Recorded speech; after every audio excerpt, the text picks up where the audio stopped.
का क्या इशू ऐसा हो गया जिसकी वजह से ये लगता है कि अचानक से उनको पार्टी से निकाल दिया गया, जबकि कांड तो बहुत पहले का था, अभी क्यों निकाला गया उनको?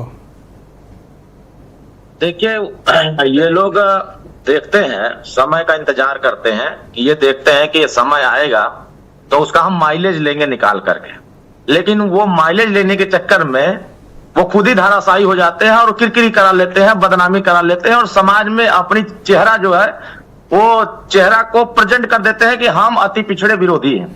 ये सही बात नहीं है। अखिलेश जी के लोग या हमारे राज्यपाल जी बड़े दिन बाद आप बुलाए हैं, हमको लगता है कि पीडीए में ये छूट गए थे, इनको पकड़ के लाया गया है कि अब आइए आप बतियाइए। ये हमारे साथ हमेशा डिबेट में रहते हैं, बस आप ज्यादा रहते हो, ये बात अलग है। नहीं, मैं आपकी कृपा है कि हम लोग आप दिखाई देते हैं, लेकिन जब पीडीए की बात आई है तो जो अति पिछड़े समाज के हैं इनको पता चल गया है कि हमारा विरोधी चेहरा जनता के बीच में चला गया है और उन्होंने ऐसा क्या कह दिया है जिससे अखिलेश जी को बुरा लग गया। बस इस बात का कह दिया कि हमारे पति को इंसाफ मिला है और इंसाफ योगी जी की सरकार मिला, इनकी सरकार में मुझे इंसाफ नहीं मिल पाया, या इनसे पहले कांग्रेस की सरकार केंद्र में रही है, मुझे इंसाफ नहीं दिला पाई।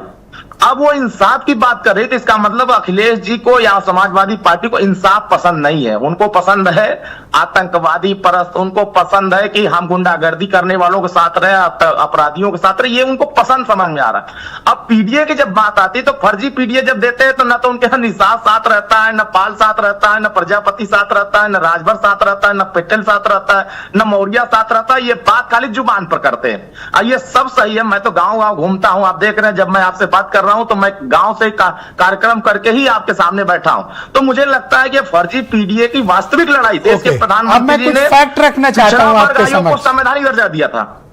राजभर कम्युनिटी से आपके पास, सर अब आते हैं फैक्ट पे रखते हैं, राजभर कम्युनिटी के पास आप यानी एसबीएसपी और बीजेपी गठबंधन के पास एक भी मेंबर ऑफ पार्लियामेंट नहीं, उनके पास राजभर एमपी हैं सर उनकी कम्युनिटी से।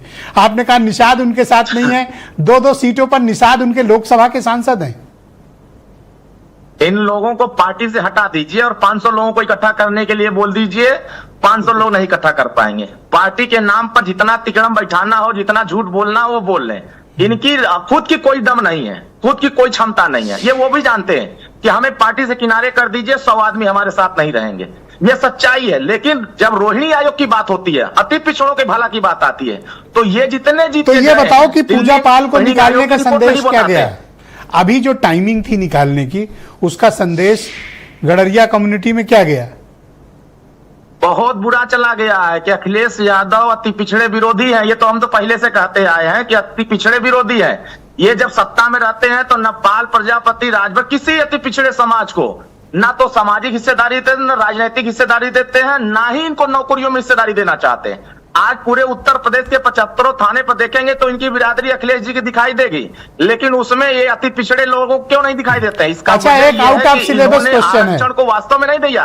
एक आउट ऑफ सिलेबस क्वेश्चन है, वो अब्बास अंसारी लौट आए, अब एमएलए फिर से बन गए हैं, उनको आप रखना चाहते हो या उनको छोड़ना चाहते हो?